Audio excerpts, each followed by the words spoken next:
One medieval merchant outbid a king for a crown and won. Kings were meant to decide who ruled. This time gold from a trader's ledger decided it instead. Another grew so rich his neighbors called him a king who never wore a crown. Today, 10 medieval merchants who became richer and more powerful than the kings they served. How did shopkeepers end up deciding who ruled, and what did that power cost them? Let's go. Number 10. The Medici Banker. Picture a candlelit room above a counting house in Florence, ledgers stacked to the ceiling. A single man bent over columns of numbers that stretch from the wool markets of England to the treasury of the Pope himself. Outside, the city he does not rule by law, only by money. This is Cosimo de' Medici, the banker who became the uncrowned king of Florence. He never held a permanent government post, never wore a crown, never sat on a throne. Yet for more than 30 years, nothing of consequence happened in Florence without his approval.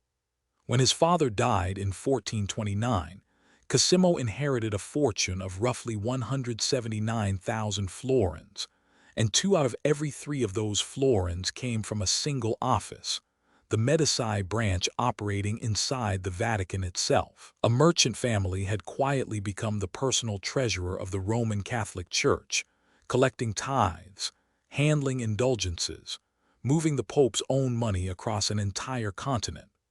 By 1462, Pope Pius II handed the family something even more valuable than trust, a monopoly on the alum mines of Talfa, the mineral every textile dyer in Europe needed and could now only buy through Medici hands. Pius knew Cosimo personally, and he later wrote about him, describing a man who settled the great questions of politics from his own dining table, a private citizen who was, in every sense that mattered, a king without a crown. Historians centuries afterward would repeat that same verdict almost word for word, and modern writers on the Renaissance still open their chapters on Florence with the very same line. Cosimo never bothered to run for office because the offices came looking for him anyway, arriving as favors owed by men who needed his loans to survive the next harvest, the next war, the next election of their own. Ambassadors from other Italian city-states learned quickly that the true Palace of Florence was not the town hall but a modest-looking building on a quiet street, where a banker in plain wool robes decided which princes got their money and which did not. Think of the Medici Bank as something close to a private global institution today, a single-family firm that quietly funded governments, wars, and royal marriages across a continent. Except this one operated close to 500 years before anyone had heard of central banking regulation. Over his lifetime, Cosimo poured more than 600,000 gold florins into art, architecture, and charity, a sum modern estimates translate to something in the neighborhood of $500 million. He funded painters, sculptors, monasteries, and libraries, and near the end of his life, he financed the rebuilding of one particular church from the ground up, the Basilica of San Lorenzo, the parish of his own family. And this is where the story turns strange. Walk into San Lorenzo today and stand at the exact crossing point, where the 2 long arms of the church meet beneath the dome, the spot every architect calls the heart of the building, the point that carries the entire weight of the roof above the high altar. Cosimo's tomb is built directly into that crossing, his coffin sealed inside the very column holding up the church he paid to build. He is not simply buried near the foundation of San Lorenzo. He is the foundation. The man who financed a cathedral became, quite literally, one of the pillars keeping its roof from falling, a detail so unusual that visitors still stop and ask their guides whether they misheard. But absolute influence invites absolute enemies, and Cosimo's rivals in Florence, the Albizzi family, watched his power grow with real fear. In September of 1433, they finally moved against him. Cosimo was arrested, dragged before the city government on charges of dragging Florence into a disastrous war against the neighboring city of Lucca, and locked inside a cramped cell high in the Palazzo Vecchio, the very tower from which Florence itself was governed. For a few tense weeks, execution seemed entirely possible. Instead, the sentence came down as exile, and Cosimo left the city, carrying his fortune and his banking network with him, first to Padua, then to Venice. Florence, it turned out, could not survive without him.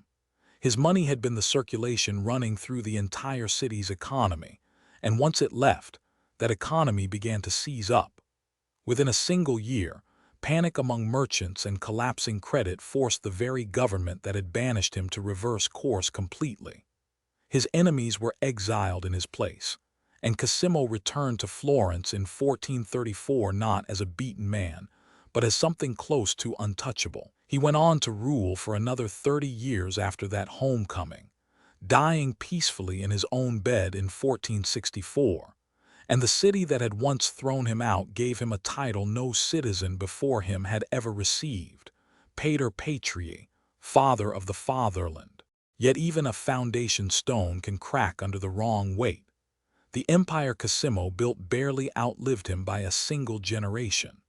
Under his weaker great-grandson Piero, the bank overextended itself with reckless loans to the royal courts of England and Burgundy. And when the financial panic of 1494 finally struck, the whole structure came down. The family that had once bankrolled popes was driven out of Florence in disgrace. Money built a dynasty and money broke it. But before that collapse, one country away, another merchant was building his own legend the old-fashioned way, through trade, timing, and a stray cat that history has never quite let go of. His name was Richard Whittington, and London still tells his story to children who have never held a single one of his coins. Number 9. Dick Whittington. He sold silk, velvet, and cloth of gold to the richest household in England, and by the end of his life, he had lent so much money to the crown that kings could not survive without him. Richard Whittington was a mercer, a merchant of fine fabric, working the narrow lanes of London in the last years of the 1300s. He rose to become Lord Mayor of London 4 separate times in 1397, again later that same year, then again in 1406, and once more in 1419. No merchant before him had ever held the office even 3 times. His fortune was built one bolt of cloth at a time. Whittington dealt in mercery, the trade of fine imported textiles, silk and velvet and thread shot through with real gold, sold to the households that could afford nothing less. Between 1392 and 1394 alone, he supplied the royal wardrobe of King Richard II with goods worth £3,474, 16 shillings, and 8.5 pence, a staggering sum for a single household account. Among the shipment were 10 lengths of gold cloth, woven for a royal wedding, fabric so costly that ordinary merchants could only dream of touching it. This was only the start of a working relationship between one merchant and the crown itself. But selling cloth was only half the business. Whittington understood something most merchants never grasped, that the crown itself could be treated as a customer who always came back for more. Between 1388 and 1422, he made at least 59 separate loans to the English crown. Some were small, £4 here, a modest sum there. Others were enormous. One loan alone reached £2,833, and across his career, the crown owed him a running debt of at least £6,400 at a single point in time. A merchant who lends that much to a government does not simply grow rich from it. He becomes something the government cannot easily do without. Kings fell, and the debt did not disappear. When Richard II was overthrown in 1399, the crown still owed Whittington £1,000. A usurper sat on the throne now, Henry IV, a man with every reason to wipe old accounts clean and start fresh. He did not. He honored the debt and kept paying it down, because even a new king facing an uncertain throne needed a merchant willing to lend when the treasury ran dry. Now you may already know the legend. A poor boy arrives in London believing its streets are paved with gold. He owns nothing but a cat, and that cat alone earns him a fortune, curing a foreign king's rat-infested palace and setting him on the road to riches. Turn again, Whittington, the story goes, called out to him by the bells of the city as he tried to leave in despair. It is a wonderful tale, and it has followed his name for centuries. Here is the honest truth. That story was not written down until around 1605, nearly 200 years after Whittington died, and there is no surviving evidence in any record of his lifetime that he ever owned a cat at all. Another famous story, that he burned the king's debt papers worth £60,000 at a banquet in 1421, forgiving the crown in front of witnesses, has no documentary backing either. Both tales likely grew because the truth of his wealth already sounded like fiction, and later storytellers simply gave that wealth a friendlier origin. The real Whittington needed no fairy tale. A mercer who financed the crown itself through 2 reigns, on the strength of ledgers and shipments alone, is a stranger and sturdier story than any folk tale about a cat. And here is a detail almost nobody expects. Whittington paid from his own fortune for a public toilet on the bank of the River Thames, a long timber structure known afterward as Whittington's Longhouse, with 128 seats, separated for men and for women. Twice a day, the rising tide of the Thames rushed in beneath the structure and flushed the whole thing clean, a piece of medieval engineering built entirely on a merchant's private coin. It opened in 1421 and kept serving London for roughly 200 years after his death. Picture that. A single merchant so wealthy that his money was still washing the filth out of London streets 2 centuries after he was in the ground. Whittington died in March of 1423, a widower with no children to inherit anything. Instead of passing his fortune down a family line, he poured nearly all of it into the city itself. He funded an almshouse for the poor, a college of priests, the rebuilding of Newgate Prison, and a library for London's own Guildhall, alongside that famous riverside toilet. The charity bearing his name is still active today, 600 years later, still giving according to the terms he set down before he died.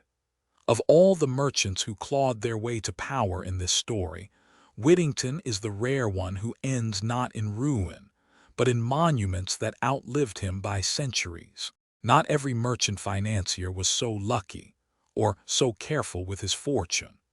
Coming up at number 8 is William de la Pole, a wool merchant from Hull who rose even higher than Whittington within his own lifetime, becoming the chief financier of King Edward III, and climbing all the way into the ranks of the nobility as a baron.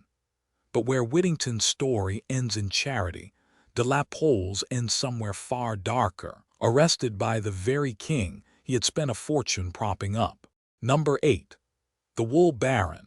Picture a merchant from a fishing port on the River Humber, a man who once weighed sacks of wool for a living, ending his life richer than half the barons of England, and briefly more useful to the crown than any general it commanded. His name was William de la Pole, born around the year 1290 in the port town of Kingston upon Hull, in Yorkshire. He died on the 21st or 22nd of June, 1366. He built his fortune trading wool and wine out of Hull, one of the busiest ports in northern England, a town of warehouses and ships bound for Flanders. Wool was not a side commodity back then. Wool was the entire economic engine of the kingdom, and whoever controlled its flow controlled the money flowing with it, and by extension, controlled how a king could pay for his wars. In 1327, William stepped in as a private banker to a teenage king. He lent Edward III £4,000 to fund a campaign against Scotland. 6 weeks later, he lent another £2,000, this time to pay for Dutch mercenaries. Within 2 years, by 1329, his loans to the crown had already passed £13,000, a sum that would have ruined most merchant families outright.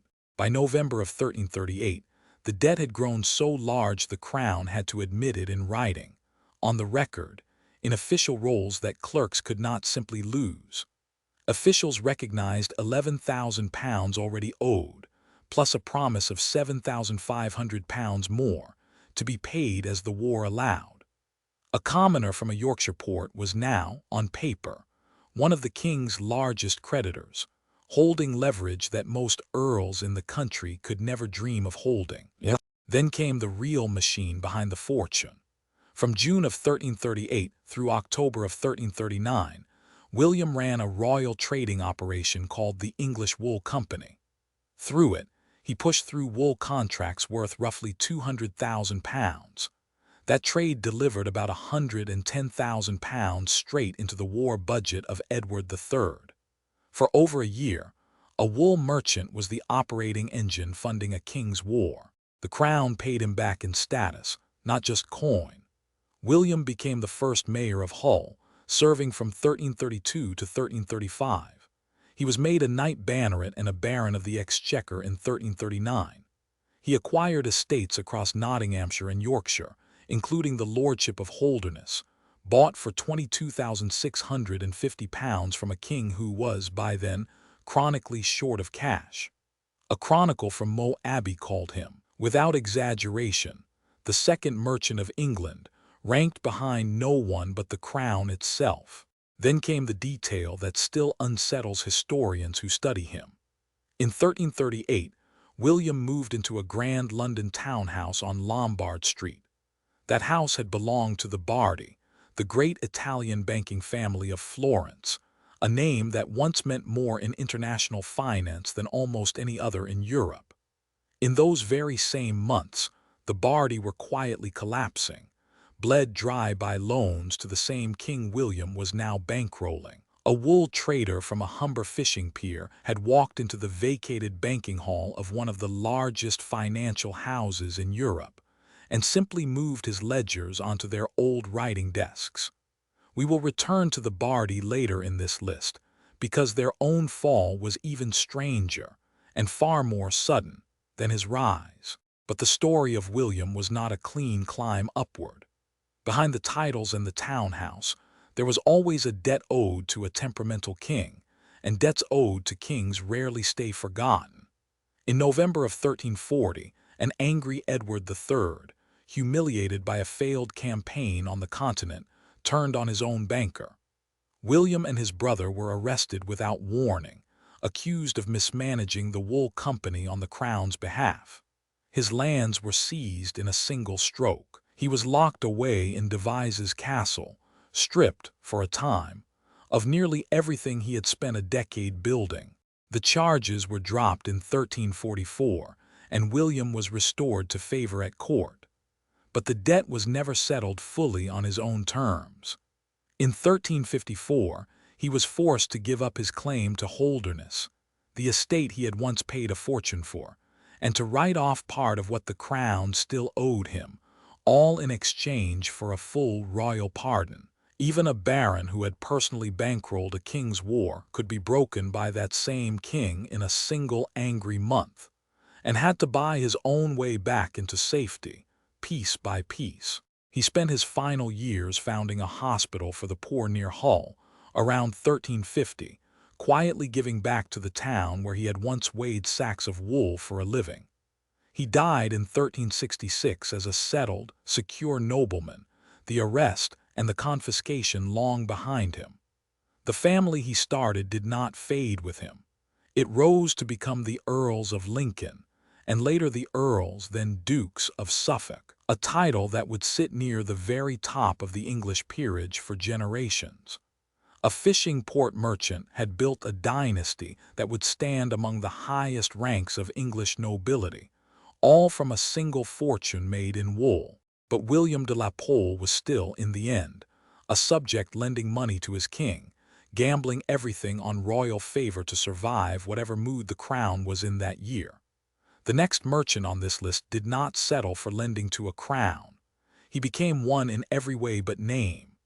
Benedetto Zaccaria, a merchant from Genoa, did not just finance kings from a comfortable distance. He ruled his own island as its feudal lord, answering to no one, and at one point commanded two separate royal fleets at the very same time. Number 7. Lord of Chios.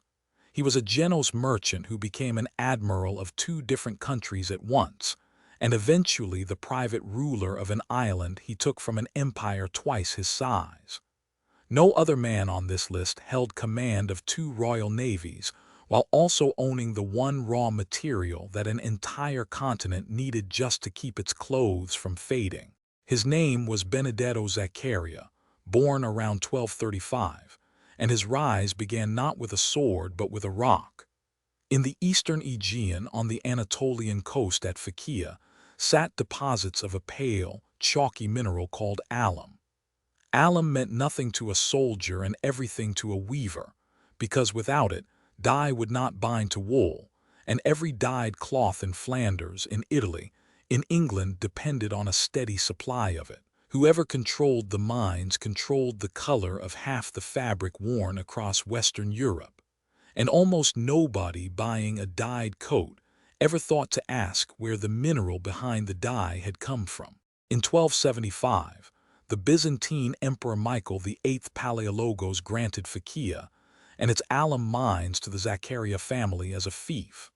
It was already an extraordinary gift, handing a foreign merchant house control of imperial territory and imperial income, but Benedetto did not stop at a land grant.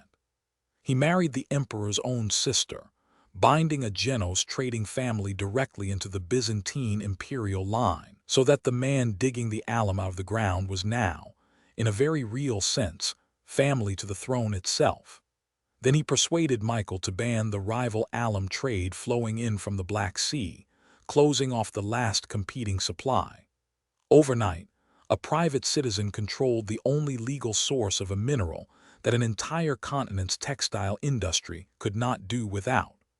By the year 1305, output from Phakia was said to reach roughly 800 tons a year, though later writers may have rounded that figure up. Money bought him ships, and ships bought him command. In 1284, Genoa made him admiral, trusting a merchant with the Republic's war fleet at a moment when Genoa and Pisa were fighting for control of the western Mediterranean. Tradition credits him with a squadron of 20 galleys held back out of sight, until the exact moment the main Genos fleet met Pisa at the Battle of Meloria, then brought forward into the Pisan flank at the decisive point. Whether the maneuver unfolded exactly as later chroniclers described, the battle itself is not in doubt, and Pisan naval power never recovered from it, leaving Genoa as the dominant sea power in the region for a generation. Here is the detail worth sitting with. Alum was not gold, and it was not silk, and it never appeared in any coronation treasury. It was a dull, chalky mineral that most people never thought about, yet without it, dyed cloth faded and cracked within a season, and the entire clothing trade of Western Europe, from the wool markets of Flanders to the tailors of London, quietly depended on one man's mines on a distant Anatolian coastline. And that same man, at the height of his power, commanded the royal fleets of two separate nations at once, Genoa by birth and France by royal appointment, after King Philip IV of France named him Admiral of France in 1302. A private Genos merchant was now the man a French king trusted to run his navy. Set that against where he started. Back in 1258, decades before any of this, young Benedetto had been captured by the Venetians at the Battle of Tyre and held as a prisoner of war, one merchant sailor among many caught on the losing side of a Mediterranean trade war. There was nothing in that defeat to suggest a future admiral, let alone a future ruler. The boy who once sat in a Venetian cell grew into a man two crowns trusted with their warships, and into the sole gatekeeper of a mineral an entire continent could not sew a coat without. His final act was the boldest. In 1304, Zaccaria personally led the campaign that seized the island of Chios from the very Byzantine Empire he had married into, using the threat of Turkish raiders as his justification, and took the island for himself. not for Genoa as a colony, and not for Byzantium as a reward, but as his own feudal lordship. He remained a Genoese citizen on paper, yet on Chios he answered to no republic and no emperor. A merchant who began as a prisoner in a Venetian cell had turned on the same imperial family that had once handed him his first mine. Ruling an island his own government back in Genoa did not control and had not ordered him to take. But this is where the story turns honest rather than triumphant. Benedetto Zaccaria died in 1307, and his island kingdom did not outlive him by much. Byzantium reclaimed Phakia by 1340, taking back the alum mines that had made the family fortune in the first place. On Chios, his grandnephew Martino Zaccaria, who ruled the island from 1314 to 1329, was driven out by a Byzantine military expedition and held prisoner in Constantinople until 1337. The very throne that Benedetto Zaccaria had married into, armed with hidden fleets and quietly outmaneuvered for decades, eventually took back everything he had built, and it managed to do so within roughly 30 years of his death. The empire proved more patient than the merchant. Coming up at number 6, the story moves from an island in the Aegean to the counting houses of Florence, where two banking families, the Bardi and the Peruzzi, lent an English king so much silver that they effectively held the income of his entire kingdom as collateral. Every merchant so far has climbed above a throne and stayed there. This next one breaks that pattern, because for the first time on this list, it will be the king who brings the bankers down, not the other way around. Number 6, the king's bankers. Two banking houses ruled the money of medieval Europe from a single city, Florence. The Compagnia dei Bardi and the Compagnia dei Peruzzi did not simply lend coin to merchants and local princes. Each firm ran a web of branch offices and trusted partners stretching across the continent, and each kept careful ledgers of everything owed to it, which is precisely why what happened next is so well remembered. They became the personal creditors of an actual reigning king, and for a time, they effectively held the finances of England itself in their hands. When Edward III took the English throne, he inherited ambition without a treasury to match it. Starting in 1327, he turned again and again to the Bardi and the Peruzzi for gold, and the Florentines obliged, because a king's promise looked like the safest investment in the known world. The money bought wool grants, hard cash, and something far more valuable than either, direct control over the customs revenue flowing through English ports. Every bale of wool taxed at the docks, every coin collected from merchants entering the harbors, was effectively pledged to Florence before it ever reached the crown. With that river of credit, Edward marched armies north against Scotland, then turned south to open a new and far larger war against France, the opening campaigns of what would become the 100 Years' War. Between 1338 and 1345, the debt swelled past anything either house had ever extended to a single client, and a striking share of it, historians now estimate as much as 2 out of every 3 pounds owed, was not capital the Florentines had actually handed over. It was promised interest, piling on top of loans that were themselves piling on top of older loans. A king could not be dragged before a Florentine court and forced to pay, which meant every florin sent across the Alps to England was, in truth, a bet on one man's word alone. According to the Florentine chronicler Giovanni Villani, who happened to be a partner in the House of Peruzzi himself, and so had every reason to inflate the numbers, Edward's debt to the Bardi eventually reached 900,000 gold florins, worth something near £135,000 sterling, while the Peruzzi were owed 600,000 florins, worth roughly £90,000, with another 100,000 florins owed separately by the King of Sicily. When the Bardi finally collapsed and their remaining assets were sold off, ordinary creditors who had trusted the bank with their savings received only 6 shillings for every pound they were owed, instead of the 9 shillings and 3 pence they had been promised. That is not a rounded guess at ruin. That is a debt collector's ledger, counted down to the shilling, and it fell on bakers and wool traders and widows who had never once met a king, ordinary Florentines who had simply trusted a respected local firm with their life savings. Villani himself, writing after the fall, said the disaster brought more destruction and more shame upon Florence than any other calamity the city had ever known, and he laid the blame on what he called a cursed and greedy pursuit of usury that had taken hold among citizens he described as blind and out of their senses. Modern economic historians who have gone back through the surviving account books of the Peruzzi are far less certain about Villani's numbers. By the physical evidence of its own ledgers, the company likely never held anywhere near the sums he claimed had changed hands. Treat the exact florin counts as legend rather than audit, the kind of number that grows a little with every retelling around a Florentine dinner table. What is not legend? What survives in customs rolls and court records rather than a chronicler's memory is that 2 of the largest financial institutions in Europe genuinely held the income of the English crown as collateral and genuinely collapsed trying to collect on it. The reckoning came fast once it came. The House of Peruzzi went bankrupt in 1343. The House of Bardi held on a little longer, propped up by whatever credit still trusted them. But by 1345 and 46, they too were finished.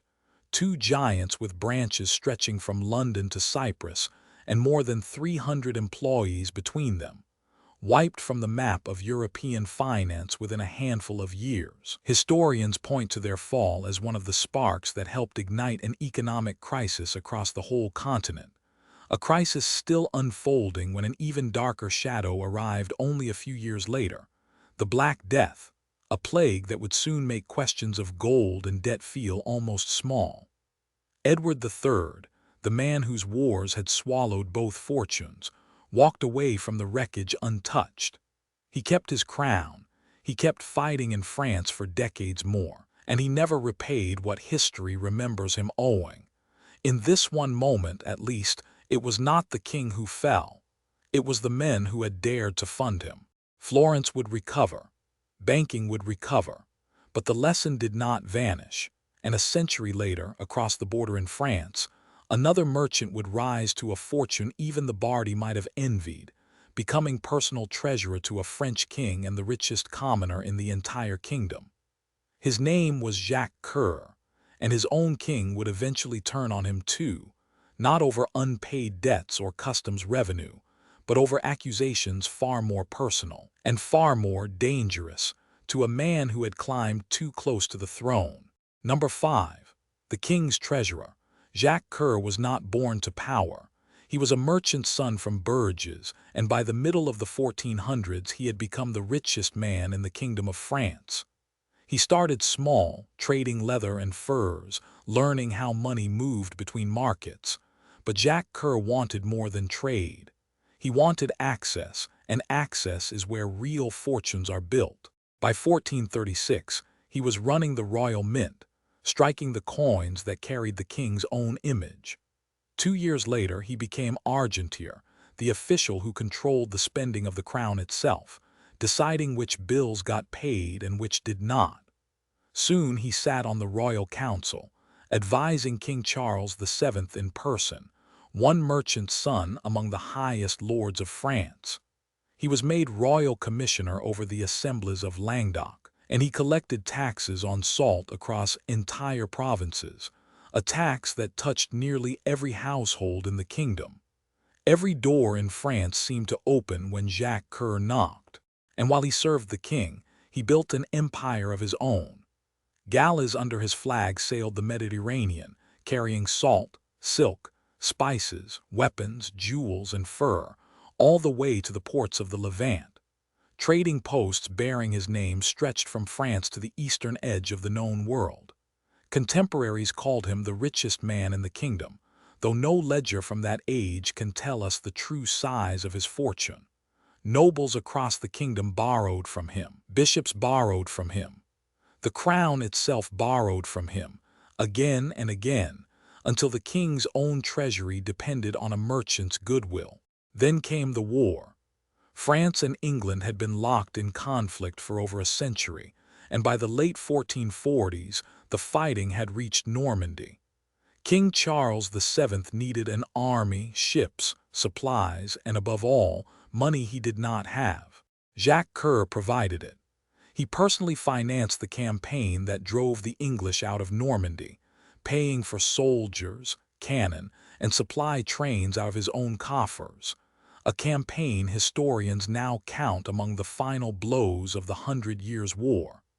A merchant, spending his own fortune, helped decide the fate of a kingdom that had bled for over 100 years. At the height of his power, Jacques Coeur built himself a palace in Bourges, 43 rooms unlike anything else in the city.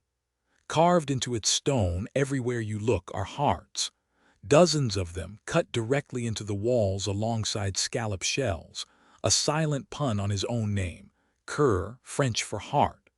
Above one doorway runs his motto, "To a valiant heart, nothing is impossible." But the strangest detail waits in the courtyard. Set into false windows on the facade are two stone figures, carved life-sized, said to represent Jacques Coeur and his wife.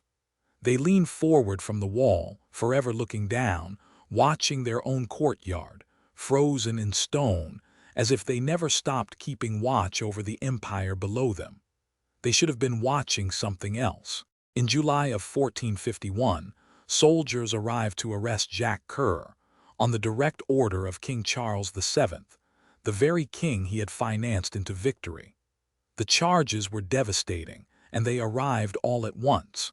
He was accused of poisoning Agnes Sorel, the king's own mistress, who had died suddenly not long before, a claim later shown to be false. He was accused of illegal dealings with Muslim merchants across the Mediterranean, of debasing the coinage he himself had once been trusted to strike, and of financial abuses during his years managing taxes in the south. Rivals who owed him money and courtiers who envied his rank were eager to see every charge stick. For 22 months, he was moved between 5 different prisons, awaiting a verdict that had likely been decided long before the trial began. In the end, he was forced into public penance, ordered to pay 400,000 crowns and hand over what remained of his fortune, and left with almost nothing. His galas, his warehouses, his trading posts, all of it was seized and divided among the king's favorites, and quietly among the king himself, who owed Jacques Coeur enormous sums he now no longer had to repay. Historians have since pointed out that Coeur's rise depended heavily on royal favor, and that his famous fleet, at its largest, never held more than 4 galas at once. The legend of the merchant prince was, in some ways, smaller than the myth. But the fall was real, and so was the lesson underneath it. The richer a merchant became, the more dangerous he became, even to the crown that had made him rich in the first place. Jacques Coeur escaped to Provence in 1455, then fled again, this time to Rome, seeking protection from the Pope himself. He never returned to France. He died the following year, commanding a papal fleet against the Ottoman Turks near the island of Chios, still serving power, right to the very end. Not every merchant who challenged a king waited for the king to strike first. Our next name went further than any figure on this list, further than loans, further than titles, further than a palace carved with hearts. He was the provost of the merchants of Paris, and one day, standing face to face with the future king of France, he did something no subject was ever supposed to survive. Number 4. Provost of Paris. His name was Etienne Marcel, and by 1354 he stood at the head of the wealthiest guild in the greatest city in France. He was provost of the merchants of Paris, master of the cloth traders, the river trade, and the money that moved through the capital. His family had grown rich selling fine cloth across half of Europe, rich enough that they personally loaned coin to the French crown itself. Marcel was not born to a throne.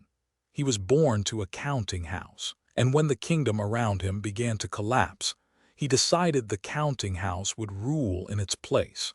France in the 1350s was a kingdom bleeding out. King John II had been captured by the English at the disastrous Battle of Poitiers and dragged off into captivity, leaving the throne in the hands of his teenage son, Charles the Dauphin. The treasury was empty. The countryside was being stripped bare by unpaid mercenary companies. Taxes kept climbing while the coinage itself was secretly debased again and again, so the money in a merchant's pocket bought less every time the royal mint touched it. Marcel watched this happen to his own trade, his own city, his own fortune, and he decided the merchants of Paris would no longer simply pay up and stay silent. Working alongside the Bishop of Laon, a fierce reformist cleric named Robert Lecoq, Marcel took control of the Estates General, the assembly of nobles, clergy, and townsmen the crown was forced to summon whenever it needed new taxes. Under his direction, the assembly refused to simply hand over money. In March of 1357, Marcel and his allies forced the young Dauphin to accept what became known as the Great Ordinance. For the first time, the estates gained the power to approve or reject royal taxation, to audit how that money was spent, and to dismiss or appoint the king's own counselors. The secret debasements of the coinage were abolished outright. A merchant, using nothing but the leverage of a city's money and a city's crowd, had just written limits onto the power of the French crown itself. But limits written on parchment were not enough for Marcel, and what happened next turned a reformer into something far more dangerous. On the 22nd of February, 1358, Etienne Marcel led an armed mob straight into the royal palace itself.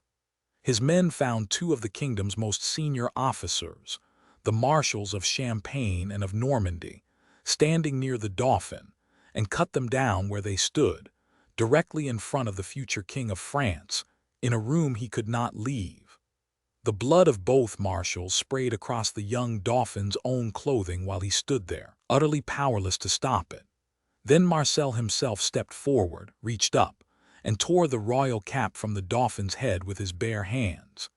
In its place, he pulled his own hood onto the future king's skull, the red and blue colors worn by the rebellious merchants of Paris. For days afterward, the boy who would one day rule France as Charles V was forced to appear in public wearing the colors of the very merchant who had humiliated him. A tradesman had physically dressed the crown prince in his own captor's uniform, in front of witnesses, and the crown could do nothing about it. It should have marked the peak of Marcel's power. Instead, it marked the start of his unraveling. Desperate for more leverage against the Dauphin, Marcel made a fatal gamble. He allied himself with Charles the Bad, King of Navarre, a ruthless rival claimant with his own designs on the French throne. On the 26th of February that same year, Marcel opened the gates of Paris and let Charles the Bad march his armed retinue into the city, planting a foreign claimant inside the walls as a counterweight to the Dauphin. It was meant to strengthen his hand. It did the opposite. To keep the alliance together, Marcel eventually let armed English mercenary companies into Paris as well, the very soldiers the kingdom was supposedly still at war with. For a city already bled dry by English ransom demands and English raids, this was unforgivable. The people of Paris turned on him. On the 22nd of July, 1358, the citizens rose up against the English mercenaries inside their own walls, and 24 men died in the street fighting that followed. Marcel's grip on the city he had once commanded was breaking apart. 9 days later, on the 31st of July, Marcel was caught in the act of trying to open the city's gates, apparently to let Charles the Bad's army into Paris under the cover of the chaos. A rival Paris merchant named Jean Maillard found him there, keys in hand, at the threshold of open treason, and did not wait for a trial. With an armed band at his side, Maillard cut Marcel down on the spot, at the very gate the provost had tried to open. Marcel's body was left on display beside that gate. His severed head was raised beside it. 2 days later, on the 2nd of August, 1358, Charles the Dauphin rode back into Paris in triumph, past the corpse and the head of the merchant who had once forced a crown prince to wear his colors in blood-soaked silk. Etienne Marcel had bent a kingdom to the will of a trading guild, and in the end, that same kingdom killed him for it. But if a Paris cloth merchant could tear the royal cap from the head of a future king inside his own palace, one merchant across the Channel, in Flanders, was about to go even further. In the wool city of Ghent, a brewer-turned-power broker named Jacob van Artevelde would not settle for humiliating a ruler. He would drive his own reigning count into exile, seize control of an entire county, and then reach across the sea to a king of England, demanding that Edward III be recognized as the true and lawful king of France. Number 3. The Brewer of Ghent. Jacob van Artevelde was not born to any throne, yet for a few extraordinary years, he ruled the richest cloth city in Flanders like a king in everything but name. He came from a wealthy merchant family that had grown rich trading wool. His brother Jean dealt in fine cloth, and Jacob understood early that whoever controlled the wool trade controlled the city of Ghent itself. Ghent lived and breathed on English wool, spun into cloth by thousands of weavers, and any disruption to that supply threatened to starve the entire city of its livelihood. That supply nearly collapsed at the end of 1336. King Edward III of England slapped an embargo on wool exports to Flanders, hoping to pressure the pro-French Count Louis of Nevers into breaking with the French crown. Instead, the embargo strangled the weavers of Ghent. Looms fell silent, workshops emptied, workers went hungry, and riots tore through the streets while the Count offered no answer at all. Flanders needed a leader who understood trade better than any nobleman ever could. On the 28th of December, 1337, Artevelde stood before the citizens gathered near the Abbey of Bailleul and spoke, and the crowd listened. Weeks later, in January of 1338, the guilds handed him the title of Captain General of Ghent, with powers close to those of a dictator, command over the city militia, its courts, and its purse. A wool merchant now commanded an entire city, and the Count himself had no real power left to resist him. Count Louis tried to fight back. His forces were beaten twice, first near Beervliet, then at Oudenarde, and by the summer of 1338 he had fled Flanders altogether for the safety of the French court, a count in exile from a city he technically still ruled. He tried slipping back into Flanders more than once in the months that followed, but unrest chased him out again each time, and by the end of 1339 he had left for good, without a single formal arrest, without a trial, without even a declaration. Artevelde had turned his own count into a prisoner of circumstance. Then Artevelde did something no Flemish commoner had ever managed. He negotiated directly with King Edward III, as though the two men were equals, merchant to monarch. He secured a promise that Bruges would serve as the mandatory trading port for all English wool exports for at least 15 years, locking in prosperity for Flemish trade for a generation. Under a treaty signed in January of 1340, Flanders committed, at least on paper, to field as many as 80,000 soldiers in exchange for English money, a number so large that even careful historians treat it with caution. The turning point came on the 26th of January, 1340, on the Friday Market Square in the heart of Ghent. There, before the assembled city, Artevelde secured recognition of Edward III as the lawful king of both France and England. It was a piece of legal engineering as much as raw politics. By swearing loyalty to Edward as King of France, the Flemish towns could shift their allegiance away from the French crown without technically committing treason. A cloth merchant had just redrawn the political map of two kingdoms from a market square, standing shoulder to shoulder with a king he himself had crowned in all but ceremony. Almost exactly 5 years after that triumph, everything collapsed. A bloody clash between rival guild militias on the 2nd of May, 1345, had already cracked his authority beyond repair. Then a rumor spread that he planned to hand Flanders over to the son of the English king. The city turned into a mob that July.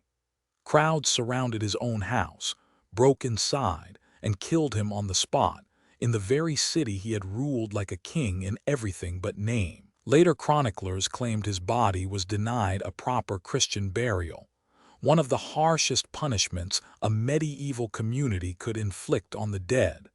A final humiliation, by legend at least, for a man who had briefly stood above every noble in Flanders. Here is the honest part historians insist on.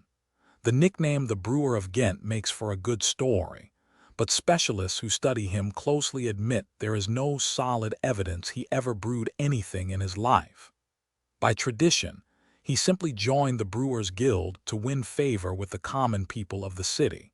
A shrewd political move that centuries of retelling dressed up into a trade he probably never practiced. The chronicler Jean Froissart also accused him of pocketing the revenues of Flanders for himself, but that charge has never been backed by any confirmed sum, and it remains an accusation, not a proven fact. History remembers the beer and the theft more vividly than the diplomacy, even though the diplomacy is the part historians can actually prove. One merchant had bent 2 kings to his will and still ended up dead in his own street.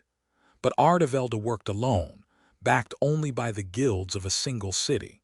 Waiting at number 2 is something far larger, a coalition of merchants from trading towns scattered around the Baltic Sea, bound together under the leadership of Lubeck. They did not just outmaneuver a king with clever diplomacy. They went to war against one, and by the time it was over, they had captured his own capital. Number 2, Merchants of Lubeck. This time the danger to a king did not come from one man standing alone. It came from a network of cities, bound together by trade and willing to go to war to protect it. Their base was the port of Lubeck, on the Baltic coast, and their name was the Hanseatic League, or simply the Hanse. Every other name on this list is a single figure who outmaneuvered a crown.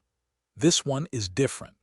This one is an entire alliance of merchant towns, acting almost like a state of its own. And that shift changes everything about what powerful merchants could actually accomplish. For generations, the Hanseatic towns had grown rich shipping herring, grain, timber, wax, and furs across the Baltic Sea.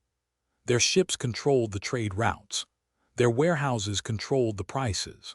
Their guilds controlled entire ports from the inside, without owning a single throne.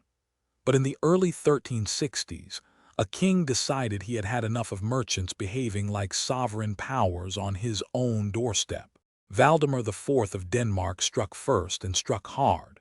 In 1361, he led his army onto the island of Gotland and marched straight for the wealthy trading town of Visby. The town militia, mostly merchants and craftsmen with little military training, stood no real chance against seasoned soldiers. Valdemar crushed them outside the walls, then turned his attention to the treasury inside. He stripped Visby of a fortune in silver and gold, demanding a ransom so enormous the town never fully recovered its former independence. To the Hanseatic League, watching from Lubeck, the message was unmistakable. A king believed he could plunder merchant cities at will and face no lasting consequence for it. He was wrong. In 1367, the great port cities of the Baltic did something no coalition of merchants had ever done before at this scale. Lubeck, Stralsund, Rostock, Wismar, and their allied towns gathered together in Cologne and formed a formal military alliance, a confederation built for one clear purpose: to break the king who had humiliated them. Jakob Pleskau, the burgomaster of Lubeck, took the lead at the negotiating table and in the planning of the campaign, while Bertram Wolflem of Stralsund helped raise ships, soldiers, and supplies. The member cities pooled their fleets into a single combined navy. They renewed an old political alliance with Sweden. Men who had spent their lives counting coins and drafting trade contracts were now, quite suddenly, organizing an actual invasion of a kingdom. In 1368, that invasion finally came. A combined force of Hanseatic sailors and Swedish troops crossed into Denmark and drove straight toward the one target that mattered most of all, the king's own capital city. They took Copenhagen. Merchant fleets occupied the very city Valdemar ruled from, while the king himself was hundreds of miles away in Germany, powerless to stop any of it. He would remain in exile for roughly 3 to 4 years, watching his own kingdom carry on entirely without him. Back in Denmark, it was his steward, Henning Podbusk, who held the country together in the king's long absence, while the men who had actually beaten Valdemar were merchants sitting in counting houses, not generals commanding armies in some royal court. And when the long war finally ended, the scene at the negotiating table said everything about who had truly won. On the 24th of May, 1370, in the city of Stralsund, it was not dukes or field commanders who sat down to dictate the peace. It was burgomasters. City officials from Lübeck and its allied ports sat directly across from representatives of the Danish crown and told them exactly what the price of peace would be. The Treaty of Stralsund gave the Hanse free trade across the whole of Denmark and across the rich fishing region of Scania. It handed the merchants 2/3 of all customs revenue collected in Scania. It placed key fortresses, including Helsingborg, under direct Hanseatic control for 15 full years, and it gave the League an effective grip on the Baltic herring trade, the very business that had made these cities wealthy in the first place. A king had gone to war to remind merchants of their proper place, and had ended up signing away his own kingdom's income to them, in writing, for a decade and a half to come. Valdemar IV did not return to Denmark until 1370, and when he finally did, he came back to almost nothing. Gotland was the one piece of territory he still held. Everything else, the trade, the fortresses, the leverage, now belonged to the cities he had once tried to plunder into submission. He died in 1375 without a surviving son to inherit his throne, leaving the succession genuinely in doubt, until the crown eventually passed, through his daughter Margaret I, to her young son Olaf II. A coalition of trading cities had cornered a king inside his own capital and dictated the terms of his surrender for 15 years afterward. But the final name on this list did not need ships or soldiers or a single siege at all. He simply outbid a king of France for the crown of an empire, using nothing but his own personal fortune, and that story is harder to believe than any of the ones that came before it. Number 1. Fugger the Rich. This next story steps a quarter century past the usual boundary of this list, past the age of knights and cathedrals this whole video has lived in. But it earns its place anyway, because it is the purest, cleanest example of everything you have just watched. His name was Jakob Fugger, called Fugger the Rich, born in Augsburg in the Holy Roman Empire on the 6th of March, 1459. By 1485 he headed the Fugger banking house, and within a few decades he was not simply the richest man in Europe, he was the one man an emperor could not function without. By the time this story really begins, that fortune had already been building for decades, on silver and copper pulled out of mines stretching from the Tyrol to Hungary, and on loans handed out to bishops, to popes, and above all to the Habsburg family itself. Kings needed armies, and armies needed cash on the table, not promises on paper. The one counting house in Europe that could produce that cash instantly, again and again without blinking, was the one in Augsburg. In 1519, the Holy Roman Empire needed a new emperor, and the crown was, in practice, for sale. Two kings wanted it: Charles of Spain, grandson of the dying Emperor Maximilian, and Francis I of France, young, proud, and certain the throne belonged to him. The decision rested with 7 electors, princes and archbishops who could be persuaded, and in 1519 persuasion meant gold, delivered in cash to each of them at once. The full price of buying those 7 votes came to 851,585 guilders. Of that staggering total, one single merchant supplied 543,385 guilders, close to 2/3 of the entire bribe, straight out of his own banking house. Francis I, an actual king of France, staking his own royal treasury on the very same crown, could only raise 300,000 guilders. A merchant from a trading city in southern Germany had, almost single-handedly, outbid a sitting king of France by nearly double. None of that money moved as one dramatic chest of coin carried through the streets. It moved quietly, through paper, through bills of exchange routed across Fugger's own banking network from city to city, so that 7 separate princes could each be paid on time, without the whole empire watching one merchant openly buy a crown for his chosen king. On the 28th of June, 1519, the electors voted unanimously for Charles, who would rule as Charles V. This was not new behavior from the family. Maximilian himself had died still owing Fugger roughly 350,000 guilders. Fugger was not a guest at the imperial table. He was the reason the table still stood. He never let anyone forget it, either.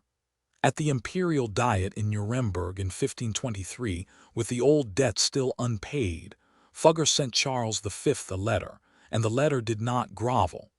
It stated plainly that it was well known and evident that His Imperial Majesty could not have obtained the Roman crown without Fugger's help, and it asked, quite directly, for the emperor to remember exactly who had put it there. A merchant in writing, reminding a Holy Roman Emperor that the crown on his head came with a receipt attached. Charles V paid what he could when he could, but the debt never really closed, and it did not need to. For the rest of his long reign, wars against France, against rebellious German princes, against the Ottoman advance pressing up the Danube, the crown kept sending its bills back to the same counting house in Augsburg. The empire changed hands. The banker did not change. And yet the richest man in the empire could not enjoy what his own money had bought. He spent 40,000 guilders on jewelry for his young wife, Sibylla, including a legendary stone known as the Three Brothers, and then locked every piece away in a strongbox in his cellar, afraid of theft, afraid of envy, afraid of being seen. A man wealthy enough to humiliate a king of France kept his own wife's jewels buried in the dark rather than risk the world noticing what he had. Jakob Fugger died on the 30th of December, 1525, still at the absolute height of his fortune. No collapse, no disgrace, no confiscation, just the quiet death of a man who had already won. He left no children, only a firm his nephews inherited, and that firm went on lending to Charles V for years afterward. But his strangest legacy still stands in Augsburg today. In 1521 he founded the Fuggerei, the oldest social housing complex still operating anywhere in the world, where residents pay a token rent once a year, and where, under the terms he set, they are still expected to say a daily prayer for his soul. 5 centuries later, strangers are still praying for a merchant who once outbid a king, because that is really what all 10 of these stories have been about. A crown gave a man the right to rule. These 10 people proved that money could buy the right to decide, and for several of them, that same power turned out to be the very thing that broke them, quite often at the hands of the very crown they had propped up. Not one of the 10 ever wore a crown themselves. Every single one of them, at some point, decided who got to. Look back down the list, and the whole pattern writes itself in one word apiece. Cosimo de' Medici at number 10, crownless. A banker Florence let rule from the shadows for 30 years without ever holding office. Dick Whittington at number 9, charity. 4 times mayor of London, who gave nearly everything away rather than leave an heir. William de la Pole at number 8, arrest. The wool merchant who bankrolled a king's war and got a prison cell for his trouble. Benedetto Zaccaria at number 7, conquest. a Genos trader who ended up commanding 2 navies and ruling his own island. The Bardi and the Peruzzi at number 6 collapse, the bankers who staked everything on one king's word and were ruined the moment he broke it. Jacques Coeur at number 5, betrayal, the king's own treasurer, arrested and stripped bare by the very king he financed. Etienne Marcel at number 4, humiliation, the merchant who forced a future king of France to wear his colors in front of his own court. Jacob van Artevelde at number 3, lynched, dragged from his own house and killed by the very city he once ruled like a king. The merchants of Lubeck at number 2, exile, ordinary bankers and burghers who chased a sitting king clean out of his own country. And Jacob Fugger at number 1, triumph, the only one of them who never lost at all. If a mere merchant could humiliate a living king and get away with it, imagine what waits inside the tomb once that same king is finally gone. Or what happens to the ones history quietly decides to erase altogether, the names nobody bothered to remember on purpose. If you made it all the way here, through 10 lives, 10 fortunes, and one very stubborn debt to a Holy Roman Emperor, you are clearly not the kind of viewer who scrolls past a wall of history and forgets it by the next video. This channel only keeps digging up stories this old and this strange because people like you actually stay for the whole thing. So if any of this pulled you in, subscribing costs nothing and it genuinely helps us keep doing it. Before you go, pick one name from this list, whichever merchant you would have backed if you had lived in their century and had to choose a side, and defend that choice in the comments. Honestly, argue for it. We will be reading every single one of them.